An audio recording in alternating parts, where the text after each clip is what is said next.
तो for loop क्या होता है? तो चलिए समझते हैं फॉर का स्ट्रक्चर क्या होता है। मैंने लिखा फॉर,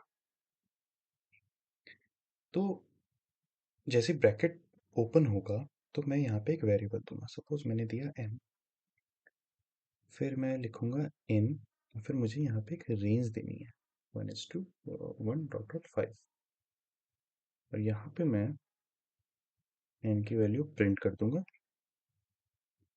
ठीक है, तो इसमें बेसिकली क्या हो रहा है, ये जो लूप है ये बेसिकली इस रेंज पे डिपेंड कर रहा है।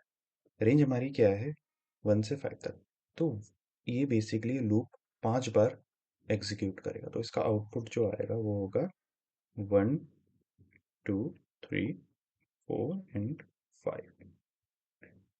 तो बेसिकली इसमें क्या हो रहा है, जैसे फॉर लूप एग्जीक्यूट होगा तो ये वेरिएबल है, ये वेरिएबल यहाँ से एक एक करके वैल्यू उठाएगा, यहाँ पे प्रिंट कर देगा, फिर से एग्जीक्यूट होगा, फिर वैल्यू उठाएगा, प्रिंट कर देगा, फिर से एग्जीक्यूट। तो यहाँ पे 1, 2, 3, 4, 5 अपना प्रिंट हो जाएगा।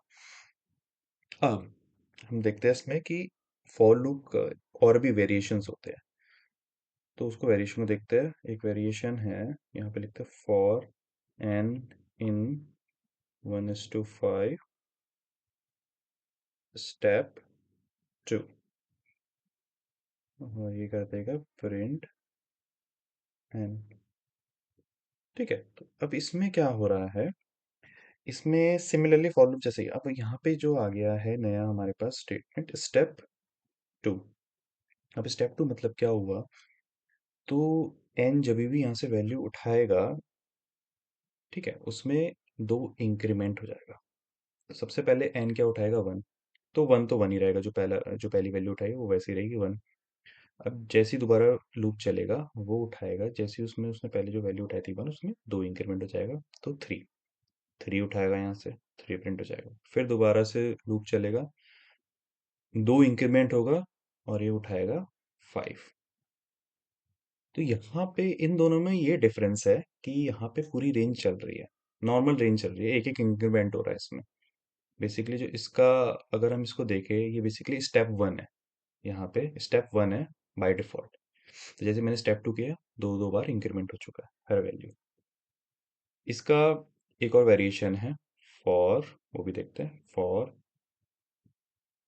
एन इन 1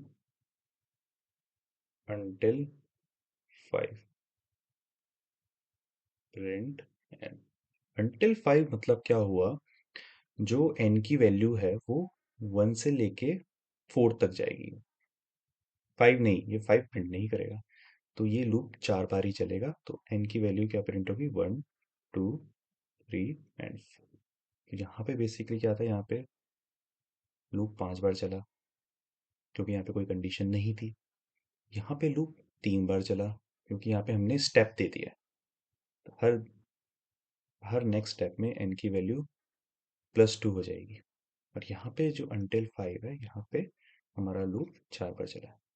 until 5 मतलब ये जब जो लास्ट नंबर है, ये उसको प्रिंट नहीं करेगा, बस वहां तक ही चलेगा।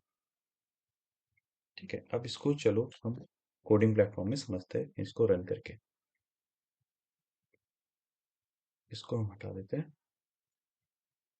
फॉर लूप बनाते हैं, और वेरिएबल देते हैं एन इन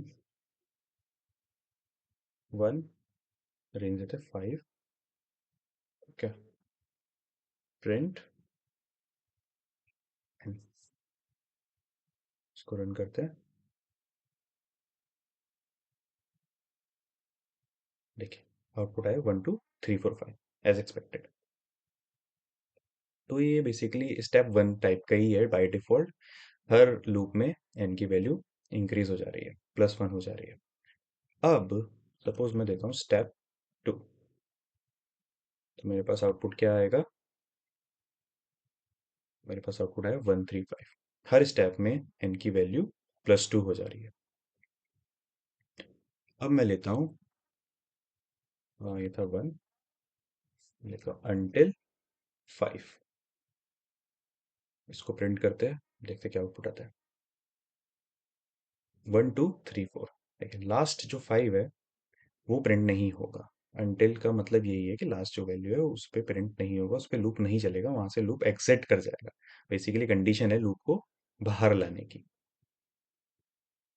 तो हमने आज क्या देखा, हमने देखा फॉर लूप क्या होता है, उसके अलग अलग वेरिएशंस देखे कि फॉर लूप कैसे काम करता है, कैसे उसमें हम वेरिएशंस ला सकते हैं।